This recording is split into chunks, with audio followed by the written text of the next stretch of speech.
আসসালামু আলাইকুম এভরিওয়ান, কেমন আছেন সবাই? নিশ্চয়ই ভালো আছেন।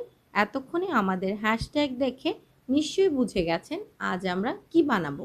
By the way, I am chef Trisha. Welcome to my channel Trisha's foodie world. হ্যাঁ বন্ধুরা, নিশ্চয়ই বুঝে গেছেন আমরা কি বানাবো আজ। Mash potato. প্রথমে আলুগুলোকে সিদ্ধ করে তাকে এভাবে ম্যাশ করে মানে ভর্তা টাইপ করে নিব, যাতে কোনো লাম্পস বা দলা না থাকে। একটা শক্ত স্ট্রেনারে নিয়ে চেপে চেপে এইগুলোকে আমরা ফুললি ম্যাশ করে নিব, যাতে এখানে কোনো রকম লাম্পস বা দলা না থাকে।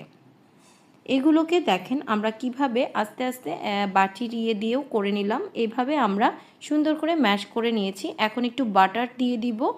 তারপরে আমরা এগুলোকে একটু একটু করে পোর্শন ওয়াইজ ডিপে রেখে দিব। তারপরে আমরা যখন আমাদের লাগবে তখন আমরা বের করে এগুলোকে ম্যাশ পটেটো বানিয়ে নিব। প্রথমে আমাদের এখানে লাগছে বাটার। তারপরে আমরা একটা ফ্রাই প্যানে বাটার দিয়ে দিব 1 থেকে 1.5 টেবিল চামচ। এখানে বাটারটা মেইনলি লাগবেই। তারপরে আমরা ম্যাশ পটেটোটাকে বাটারের মধ্যে দিয়ে একটু জাস্ট সটেট করে নিব। তারপরে আমাদের এখানে লাগবে সামান্য স্বাদমতো লবণ, 1 চিমটি সুগার।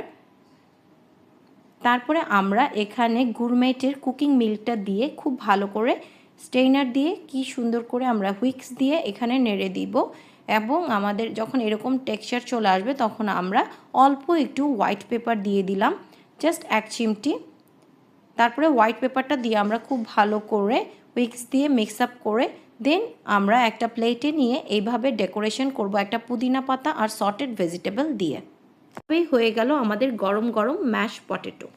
সামনে আরও সুন্দর সুন্দর রেসিপি পেতে আমার চ্যানেলটি সাবস্ক্রাইব করতে আর বেল আইকনে চাপ দিতে ভুলে যাবেন না। আপনাদের উৎসাহ, দোয়া আর ভালোবাসাই আমাকে নতুন নতুন রেসিপি বানাতে উৎসাহ দিবে। Stay well, stay safe and healthy everyone. See you in the next video. Allah